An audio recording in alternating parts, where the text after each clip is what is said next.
दोस्तों अल्लाह पाक फरमाउंदा कि जिसे ते मैं मेहरबान हुन्ना ओनू मैं हिकमत और दनाई बख्शदा। ये वीर साडा डॉक्टर वा भाणजा वा।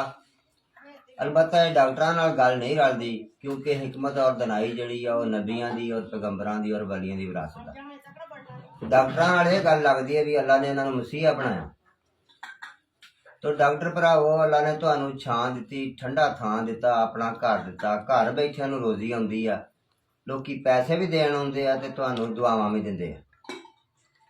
ते दोस्तों मरीज की मजबूरी हुंदी आ कि तुहानूं बार-बार पुछदा दुध पीवां कि ना पीवां, पत्ती ला के पीवां ना पीवां, मिठा खावां कि ना खावां। उन्हें बहुती दफ़ा पुछना हुंदा, उहदी कोई मजबूरी हुंदी। तुहानूं मसीहा अपना समझ के तुहाडे नाल दुख शेयर करदा ते तुसीं भी यकीनन मसीहा हो, लोगों की खिदमत कर रहे हो। बिला शक तुसीं पैसे लैंदे हो लेकिन तुसीं खिदमत कर रहे हो। अगर तुसीं अच्छा रवैया इस्तेमाल करो लोगों कोलों नाल दुआवां भी तुहानूं मिलणगीਆਂ।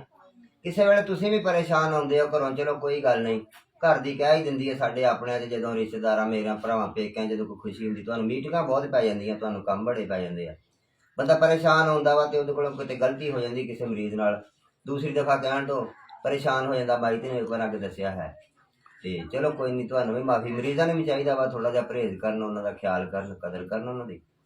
ते अल्लाह मियां तुहाडीआं तंदुरुस्तियां नूं बहाल रखे ते तुहानूं भी तंदुरुस्त रखे, तुहाडे बच्चों नूं भी तंदुरुस्त रखे। अल्लाह हाफ़िज़।